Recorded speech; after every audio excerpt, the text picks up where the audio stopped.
పొందిన ఎడల లోకముతో పాటు మనము శిక్షావిధి కలుగుండినట్లు ప్రభు చేత శిక్షింపబడుతున్నాము. కాబట్టి నా సహోదరులారా, భోజనము చేయుటకు మీరు కూడి వచ్చినప్పుడు ఒకరు కనిపెట్టుకుని ఉండుడి.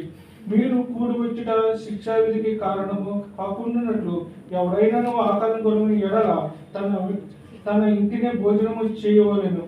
నేను వచ్చినప్పుడు మిగిలిన సంగతులను క్రమపరిచుదును. ఇచ్చిన వాక్యం దేవుడు దీవించిన గాక. చాలండి వాక్యం చదివించిన పొందరాలు. దేవునికి ఆ వాక్యంలో నుండి ఇప్పుడు ఇవన్నీ ఎందుకు చెప్పారంటే, ఒక్క మాటలో మీరు గమనించాలంటే, 1 కొరింథీయులకు రాసిన పత్రిక చదవద్దురండి. మొదట 18వ వచనంలో సిలువను గూర్చిన వార్త, మీరు చెప్పండి. సిలువను గూర్చిన వార్త నశించుచున్న వారికి ఎత్తాడు, ఎప్పుడు చెప్పినట్టు ఉంటాడు, చూస్తా ఉంటాడు, చికాకు అయిపోతాడు. ఎందుకంటే వాడికి శక్తి తెలియదు. ఆర్లిక్స్ తాగేవాడు ఆర్లిక్స్ తెలుస్తుంది, బోర్నమిట తాగేవాడికి బోర్నమిట తెలుస్తుంది, పాలు తాగేవాడికి పాలే, కళ్ళు తాగేవాడికి అండి తాడి చెట్టు కింద ఉండిన పాలు తాగుతానంటారు. కానీ అంత సత్యం పలుకుతున్నారు తెలుసా? సత్యమే కదా? సత్యమే కదండి. తాడి చెట్టు కింద పాలు తాగుతున్నాడండి. ఇంట్లో నుండి వెళ్ళి గ్లాసులు పాలు తీసుకొని తాడి చెట్టు కిందకి వెళ్ళి అక్కడ తాగుతున్నాడు అంటే ఎంత సత్యం చెప్తున్నాడు? సత్యమా అసత్యమా అండి? కనుక సిలువను గూర్చిన వార్త నశిస్తున్న వారికి అది వెర్రితనము, రక్షింపబడిన మనకే అది దేవుని యొక్క శక్తి. అందుకని ఆ శక్తి పొందుకున్న వారు ఆ ప్రభువుల గురించి చెప్పకుండా ఉండలేరు. సపోజ్ బాబు, నీ పేరేం పేరు బాబు? థామస్ అలా ఆవిడని ప్రేమించాడు. ఇప్పుడు ఆవిడైందండి, ముందు ఆవిడని ప్రేమించాడు. ఇప్పుడు ఆయన ప్రేమ ఎంత మధురంగా ఉంటుందో తెలుసా? ఇన్నెన్న పెట్టండి, ఆయన ప్రేమ ఎవరి మీద ఉంటుంది? అలా ఆవిడ మీద ఉంటుంది. ఇప్పుడు చేసుకుందని చెప్తున్నానండి. ఎందుకు ఉంటుంది చెప్పండి? రుచి చూసాడు ఆ ప్రేమ. ఆవిడ మాటలకి, ఆవిడ గిఫ్ట్లకి, లేకపోతే ఆవిడ ఎంకరేజ్మెంట్కి, ఏదో ఒక ఆకర్షణ. అవునా కదండి? అలా థామస్. ఇప్పుడు పాస్టర్ గారు ఉన్నారు. పాస్టర్ గారు నవ్వుతున్నారంటే ఏదో సంథింగ్ ఏంటి పాస్టర్ గారు అంటే, ఒక మనిషి ఆకర్షితుడైన తర్వాత భ్రమలో పడిపోతాడు. భ్రమలో పడిన తర్వాత పిచ్చిలోకి వెళ్ళిపోతాడు. యేసు ప్రభు నమ్ముకున్నవాడు నేను క్రీస్తు కొల్పైతకారి నింగియారికి అన్నాడు. అంటే నేను క్రీస్తు కొరకే పిచ్చోడిని, నువ్వెవడికి? సిగరెట్కి పిచ్చోడు, బ్రాందీకి పిచ్చోడు, సినిమాలకి పిచ్చోడు. తెల్లవారు టీవీ చూస్తాను, తెల్లవారు సెల చూస్తానికైతే టైం దొరుకుతుంది, కానీ బైబిల్ చదవటానికి మాత్రం ఏమాత్రం అంటే ఆకర్షణ అనేది ముందు వస్తుంది. ఆ తర్వాత ఇంట్రెస్ట్ ఏమవుతుందంటే నీ మార్గాన్ని పాడు చేస్తుంది. ప్రభువులోకి ఒకసారి ఆకర్షణ, యెహోవా ఉత్తముడనే రుచి చూచి తెలుసుకోండి. దేవుడు ఉత్తముడనే రుచి చూచామనుకోండి, ఆ సిలువలు నా మట్టుకైతే బ్రతుకుట, ఇస్తే చావు అయితే లాభము. దేవుని సంధికి వస్తే చాలు నేను అనుకుంటాను. మీరు చావు అయితే లాభమే అనుకుంటారా? అందుకనే సిలువలో ఈ యొక్క 3-4 విషయాలు. ఎందుకంటే సిలువ ధర్మశాస్త్రము పైన విజయం ఇచ్చాడు. చెప్పండి, దేని మీద విజయం ఇచ్చాడు? ఏంటంటే ధర్మశాస్త్రం ఎక్కడ ఉంది? ధర్మశాస్త్రం ఎక్కడ ఉంది శనిబాబు? ఎక్కడ ఉంది? మన ఇంట్లో బీరువాలో ఎక్కడ ఉందండి ధర్మశాస్త్రం? ఎక్కడ ఉందండి? ఇది కూడా మీ చేతిలో ఉన్నది. ఏంటండి ధర్మశాస్త్రము? ఇది మోషే ఇచ్చిన 10 ఆజ్ఞల్లో ధర్మశాస్త్రము. ధర్మశాస్త్రం కొట్టే, నరికే, కంటి కన్ను పంటికి పన్ను తీసే అంటాడు ధర్మశాస్త్రం. కానీ అలాంటి పని చేయొద్దు అని యేసుప్రభు అడ్డుపడ్డాడు. ఆ కొట్టేదైతే నన్ను కొట్టండి, ఆ తిట్టేదేదో నన్ను తిట్టండి, నన్ను చేయాల్సండి, నన్ను చంపేయండి, కానీ అతను మాత్రం విడిచిపెట్టండి. అంటే మన పాపముల నిమిత్తమై అతను అడ్డుపడ్డాడు అన్నమాట. అంటే ఈ ధర్మశాస్త్రం చంపేముంది, కంటికి కన్ను పంటికి పన్ను ఉంది. కానీ యేసయ్య వచ్చి కన్ను వద్దు, పన్ను వద్దు, అదేదో ఆ శిక్ష నా మీద వేయండి, మీరు దాన్ని విడిచిపెట్టండి. యేసుప్రభు అన్నాడు కదా, అమ్మా నిన్ను ఎవరిని శిక్షించలేదా? ఎవరిని అన్నాడు? అమ్మా నిన్ను ఎవరిని అమ్మ అని పిలిచాడైనా? మేము పిలుస్తాము, అమ్మా ఈరోజు నీకు బేరాలు ఏమి రాలేదా? రోడ్డు మీదకి వెళ్ళి పిలవగలం మనం? ఎంత క్షేమమయుడు, ఎంత ప్రేమమయుడు! దొంగని, హంతకుడిని, వ్యభిచారిని, మోసగాడిని, లంచగొండని అందరినీ ఏ భేదం లేదు, అందరూ పాపం చేశారు. రండి, మీ పాపాల కొరకే ధర్మశాస్త్రం నేను శిక్షించమంటుంది. నేను మధ్యలో ఉన్నాను. ఆ ధర్మశాస్త్ర శిక్ష నా మీద ఇక్కడేమో రాయబడిందంటే కొలసీయుల రాసిన 2:15 ధర్మశాస్త్రము పైన విజయం అని. నేనే మార్గమును, నేనే సత్యము, నేనే జీవమును సెలవిస్తున్నాడు. ఈ యొక్క వాక్యములు హెబ్రీయుల రాసిన 9:26 పాపముల పైన విజయం ఇచ్చినవాడు, మరణము పైన విజయం ఇచ్చినవాడు, సాతాను పైన విజయం ఇచ్చినవాడు, అన్నిటిపైన అందరిపైన విజయాన్ని సమకూర్చినవాడు మన ప్రభువైన యేసయ్య. ధర్మశాస్త్రం శిక్షించమంటుంది. పాపము నిన్ను ప్రేరేపిస్తుంది, అగ్నిగుండం నోరు తెరుచుకొని ఉంటుంది. ఆ పాపం నుండి తప్పిస్తున్నాడు, మరణం నుండి తప్పిస్తున్నాడు. భయం, మాట్లాడితే భయం అనేది చాలామంది వస్తుంది, ఒకరు వణికిపోతూ ఉంటారు. ఆ భయాలు అంటే హృదయంలో మానసికంగా ఒత్తిళ్ళు అధికమైపోయి మరి చాలామంది టోపీలు పెట్టుకున్నారు కదా, మీరు గమనించారా? టోపీలు పెట్టుకున్నారు, గమనించారా? ఏంటి విషయం తెలిసి మీకు టోపీలు ఎందుకు పెట్టుకుంటున్నారు? చెప్పండి, టోపీలు ఎందుకు పెట్టుకుంటున్నారు? నీడ కోసమా? మాకేం తెలుసు, టోపీలు పెట్టుకున్న వాళ్ళు అడగండి అంటారా? స్టైల్ కోసమా? ఒకరు నీడ కోసం, ఒకరు స్టైల్ కోసం. టోపీ అసలు ఎందుకు పెట్టుకున్నారని బుజ్జి గారి నెత్తి మీద?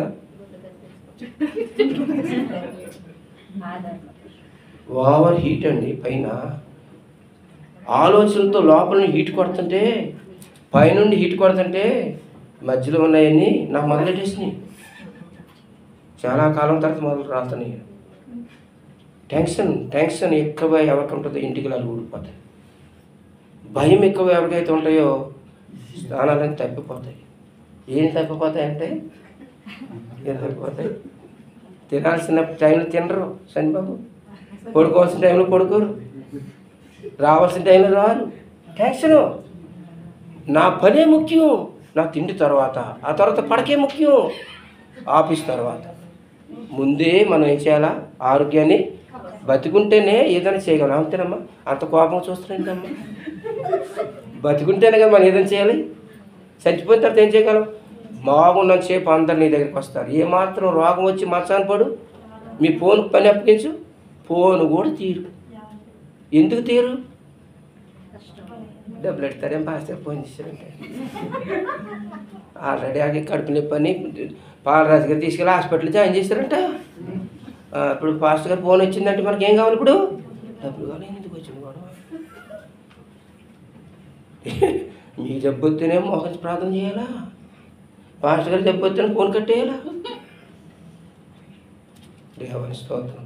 కనుక ఏంటంటే మన అపరాధములు, యెషయా గ్రంథం ఆయన అపరాధము దోషములు బట్టి ఆయన నలుగుబట్టబడి. ఎందుకంటే ఆయన పాపముల పైన విజయము, ధర్మశాస్త్రం పైన విజయము, అనగా భయము అనేది చచ్చిపోతాం, భయం అన్నిటి వచ్చిన ఆధారం. కానీ అన్నిటి నుండి అనగా అందరి మీద విజయాన్ని సమకూర్చి పెట్టాడు. మన చెడ్డ తలుపులు బట్టి ఆయనకి ముళ్ళ కిరీటం. మీరు చెప్పండి, ఎక్కువ నేను చెప్తున్నాను. ఎవరైతే నా వాక్యం చూస్తున్నారు, నేను ఆఖరి ముగించేది ఒకటి చెప్పండి. చెడ్డ తరపును బట్టి, గట్టి చెప్పండి అమ్మా, చెడ్డ తరపును బట్టి పాపకించుకోండి బాబు, వ్యభిచార పనులు బట్టి, దొంగ నడకలు బట్టి, దొంగ రాతలు బట్టి, విలాసమునప్పులు బట్టి, ఇదంతా పాడిందే పాడరా పాసిపల్లి దాసులకు ఉన్నారేమో. ఒకసారి మీరు ఆలోచించి చూడండి. ఈ గాయాలన్నీ ఎవరి కోసం అంటే నీ కోసమే. కనుక కల్వారి గిరిలోన సిలువలో శ్రీ యేసు పలుకాడెను,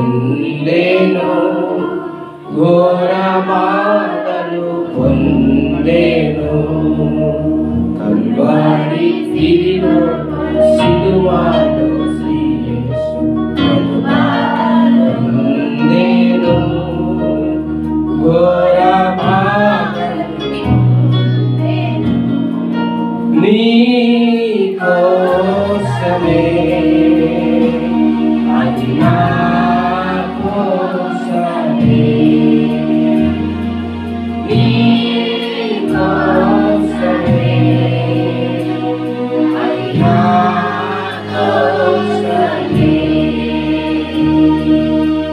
వారికి సిలువలో నేను ఘోర బాధలు ప్రతివానికి రూపమిచ్చెన్ అతని రూపము ప్రతివానికి రూపమిచ్చెన్ అతనికి రూపము 10,000లలో అతి ప్రియుడు పరిహాసముగొందినాడు 10,000లలో అతి ప్రియుడు పరిహాసముగొందినాడు నీ కోసమే అది నా కోసమే నీ కోసమే అది నా కోసమే వారి సిలువలో నేను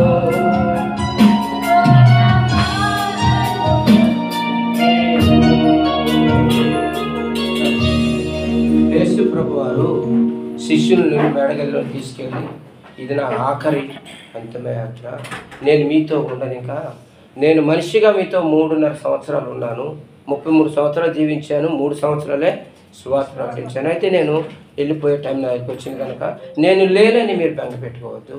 ఇదిగో నన్ను మీరు జ్ఞాపకం చేసుకున్నట్టుకే ఈ రొట్టెని తీసుకుని కృతజ్ఞతాస్తులు చెల్లి దాన్ని విరిచి ఇది మీ కొరకైనా నా శరీరము. ఆ తర్వాత రొట్టెన తర్వాత ఆయన ఒక పాత్రను తీసుకుని పాత్ర నా రక్తం వలన క్రొత్త నిబంధన, దీన్ని త్రాగునప్పుడు మీరు ఎవరిని జ్ఞాపకం చేసుకోవాలా?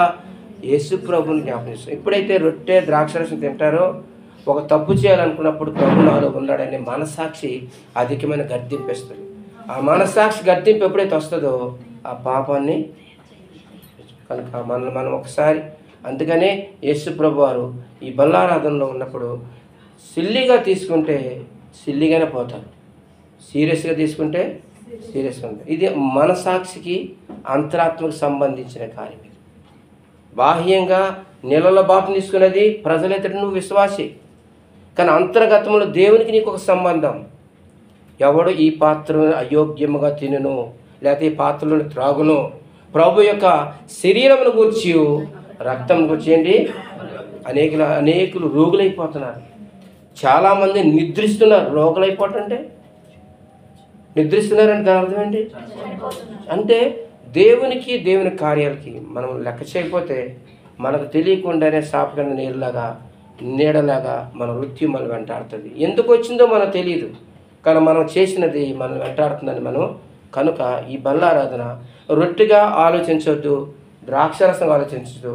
ప్రభు ఇచ్చిన ఆజ్ఞ ఇది తినినప్పుడు లేదా త్రాగినప్పుడు యేసయ్య నా కొరకు నువ్వు పొందిన శ్రమలను మాచి ప్రతిని ఆయన సమస్తాన్ని జ్ఞాపం చేసుకున్నప్పుడు నిజమే కదా, నా పరిస్థితుల్లో ఆయన బలపించి ఆయన నా కొరకై ప్రాణం పెట్టి కనుక ఆయన తిరిగి వస్తాడు.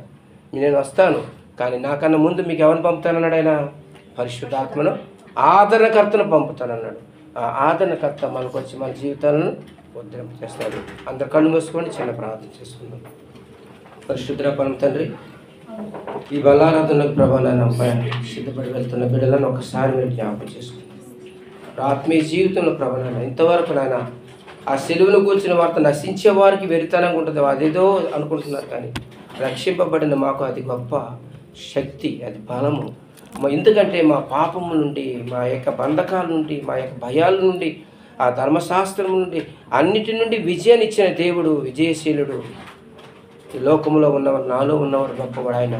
నజరేయుడైన యేసు అని గుర్తెరిగి నీవిచ్చిన ఆజ్ఞలకు కట్టడకు లోబడుతూ నాయన ఏదైతే చేయమన్నావో అది నీ బిడ్డలు చేస్తుండగా వారి హృదయంలో మీరు గొప్ప కార్యం జరిగించండి. నీ వెలుగును, నీ ప్రసన్నతను, నీ యొక్క ప్రభునయ్య అభిషేకాలతో వాళ్ళు ఉంచి బలపరిచి స్థిరపరచండి. ఎవడు అయోగ్యముగా తిననో లేకపోతే ఆ పాత్రలో త్రాగును అని సెలవిచ్చాను, అది మాత్రం జ్ఞాపకం ఉంచుకొని తీసుకోకుండా ఉండటమే మంచిది.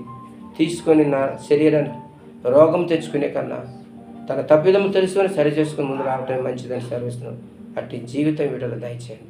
యేసు దివ్యనామమున విడుదల నుంచి ప్రార్థన చేస్తున్న పరమ తండ్రి, ఆమేన్.